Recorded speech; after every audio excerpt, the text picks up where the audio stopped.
our next guest is an 18-year-old who just started her freshman year at Harvard, which she attends on a full ride. Okay, now here's the remarkable part. At her high school graduation, she was awarded a $40,000 scholarship that she could use for expenses, but she turned it down. Check this out. I am so very grateful for this, but I also know that I am not the one who needs this the most. And knowing my mom went to community college and how much that was helpful, I would be so very grateful if administration would consider giving the General Excellence Scholarship to someone who's going into community college, because I know it is such a great honor, but I also know that I am not the most in need of it. Please welcome Verda Anna.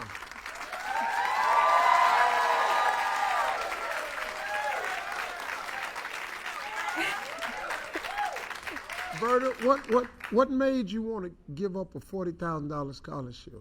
I was sitting in that seat on graduation day, and I was surrounded by my peers who I love so much and I've gotten to know so very well over these past 4 years. And I've gotten to know firsthand how strong they are, but also how much there is a struggle and a need in the community, which is mostly low income and very diverse.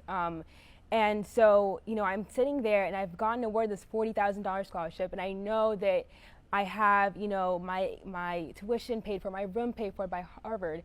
And my assistant principal gave a speech, and it reminded me of a lot of the principles and the values that I was taught by my mom and my siblings and my community in Ghana and, you know, here in America, and that I live by. And, you know, he talked about integrity and doing the right thing and kindness, all these things that are just so right. And I'm sitting there, and I knew it was immediately the right thing to do. I had a chance to make a difference in somebody else's life, to help somebody else, and there was just no excuse at that point. So I went right back up, and I was like, sorry to interrupt, you know, I don't mean to interrupt, but I'd like to give this back to people who need it. Your family's originally from Ghana, what part? We're from Accra. Accra? Yes, yes. I've been there many times. I've heard. Oh, you know? I know. What was your life like as a little girl in Accra? Was education always extremely important to you? Yeah, that was... Oh, you've been smart your whole life? Because I don't know what you got in your hand, but I ain't never had one of them. Yeah, I think that education was always so important. You know, growing up with my mom, you know, she would take us to libraries and kind of, you know, let us know how important that was us coming to America in the plane. But coming to America. Yes, wow. Yeah. But she would always let us know that like education is really one of our strongest tools to get out of poverty. And when we came to America, actually, I remember I was behind the reading standard, the math standard. And so my mom was like, no, we're going to work on this. So she put me in the after school program, and I would be in school, the before school program. So I was just in school all the time. And, you know, that really created a foundation for me to really start loving to learn all over again. So now we have a clip of the moment that you found out you had been accepted to Harvard on the full ride. Let's take a look.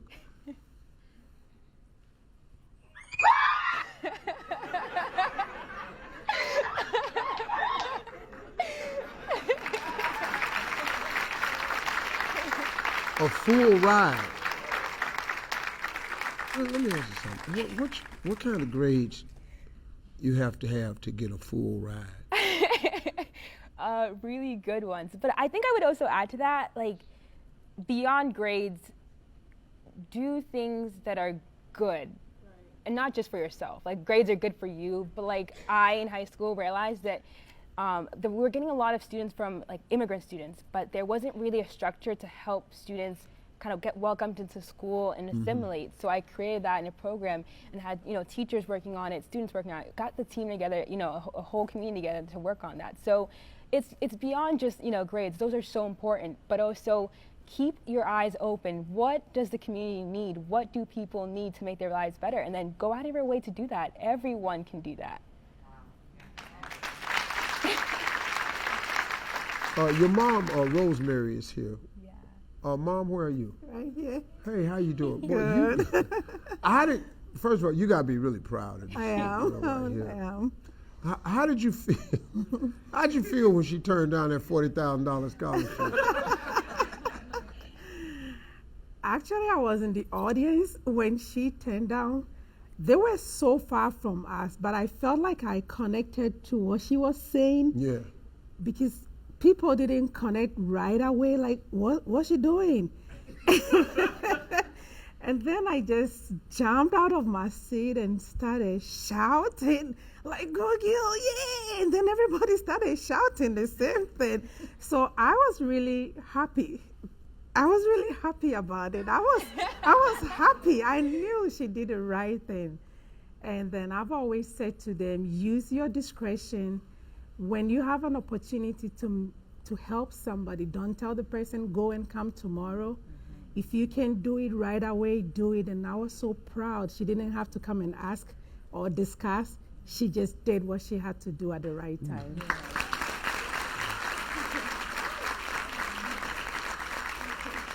You're very fortunate. I'm not from that type of family. I am very fortunate. I recognize that. I do recognize Because when she that. jumped up, if my daddy had jumped up, my mother wouldn't have did that because my mama was saved, but my daddy wasn't. My daddy would have jumped up. Everybody would have knew it was a problem about that 40,000. It would have been great. Hey, listen, I hear your mom is about to become a college graduate. You're about to graduate from college. Yeah.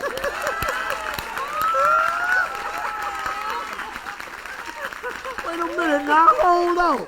Rosemary, what you done went and did? What are you studying? Right now, I'm doing my bachelor's in psychology, and I'm actually focusing on addiction and recovery.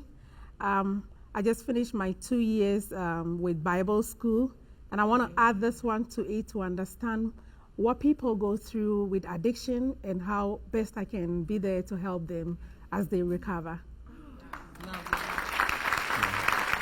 Verda, let me ask you a question. So, who got the money that you turned down? Yeah, so the school was like, this is up to you. This was completely your choice. But I think that I asked them to kind of to put it in their hands because I didn't want it to be like, oh, my best friend is going to get it, right? So they kind of got a committee together and they put an application out there. And it was $40,000, so it has been split $10,000 each to 4 students, and the students have been chosen, and those students are students who kind of needed it, are very much deserving of it, great students of integrity and academics, and I'm so proud of that. But I think to add on to that, what was so incredible was that former Ambassador Moses, who was an ambassador to Romania during the Clinton time in America, he heard about my story and was kind of inspired. So he matched the donation of $40,000. So the initial kind act of I'm going to give away my $40,000 scholarship has now turned to an $80,000 scholarship. So, right. And so this year, 4 students that graduated with me got $10,000 each.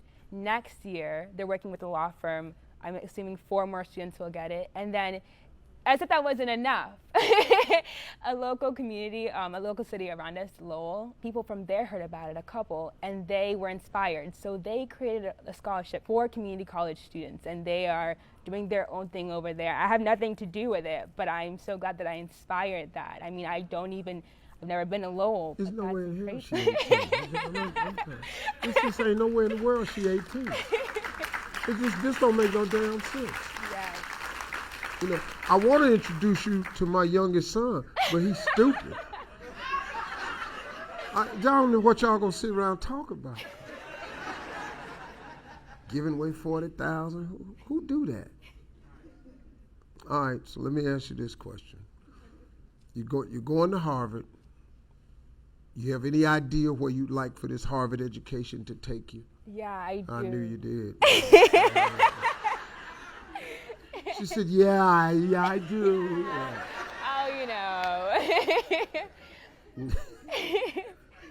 Oh, Before I get into that, I will say that when I was younger, we lived in Ghana, and malaria is one of those things that kind of is sadly very common, and I would get it a lot of times.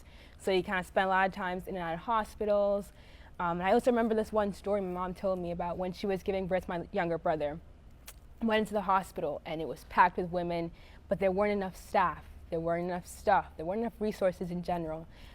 So just kind of growing up and having these personal experiences, but then also hearing these experiences from my mom and people around me made me realize that I want to be, one of those people who makes a difference on the front lines in that way. And so what do I want to be when I grow up? I know my mom's always like, give them an answer. I'm like, something in the health field. I don't know exactly what yet. Maybe like a pediatric surgeon or just like a humanitarian doctor who travels around. I don't know exactly what it is yet, but I do know the type of person I want to be. I want to be someone who makes a difference in life, someone who, when you're sick is there for you, and not just to give you medication and, send you away, but cares for you. How are you feeling? How is your family feeling? One of those people. And that's what that's the whole goal of college for me. I want to get the education and the position and be in that place to help somebody else.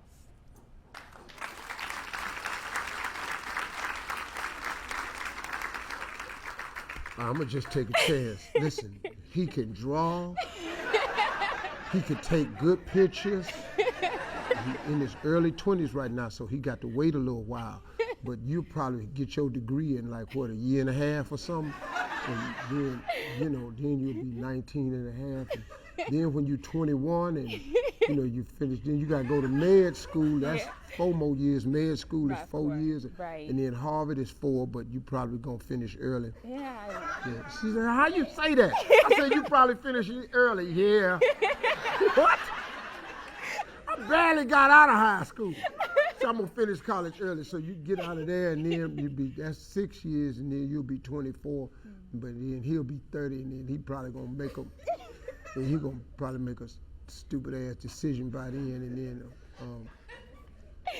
then this ain't gonna work out. I got to get this girl in my family. Now, look, I know you're all set up for school and everything. You got everything you need? Yeah. You got books? Yeah. You got warm clothes? Transportation? Do you have a car? No. You ain't got no car? No. She doesn't know how to drive. She just started last week. I know. I started 2 days ago. Learning how to drive? Yeah. Oh, you finna tear something up. Ooh, smart people can't drive. Because their mind always somewhere else. You got to keep your eye on the road. I'm thinking of an equation. You got to drive this car and pay attention.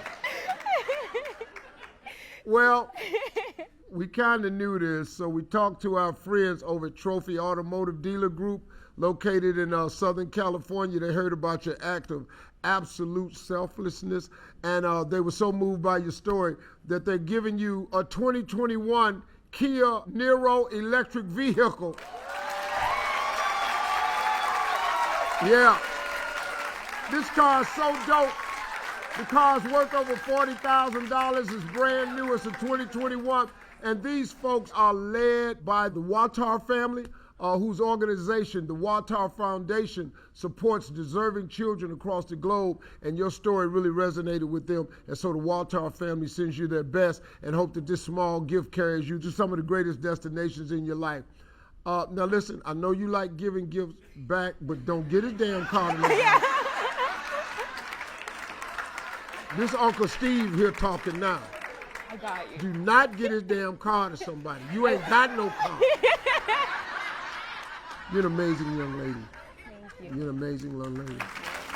You are going to do something absolutely fabulous in this world. If I could just add, what I want to get across through this, all of it, is that it really doesn't matter your age, your size, your color, whatever it is, right? Whatever little thing you can do, whatever kind act it is that you can do, that's what you should do. It just makes the world a better place.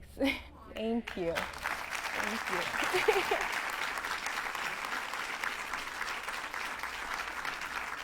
This calls to you. This you. Yeah. She was behind when she came here. She got a full ride to Harvard now. Somebody got behind her. These young people like this is what give us hope that this thing gonna be all right with her. Martin Luther King said that he's seen it. that he may not get there with us, but we as a people gonna get to the mountaintop. I just hope I'm around to see when we get to the mountaintop, because we got the people that's gonna get us there. Thank you very much, young lady. She got a car, everybody.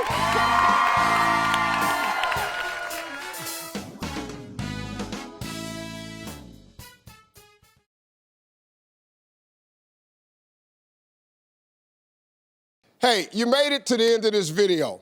I got a lot more that you're gonna enjoy, so just click to watch the next one.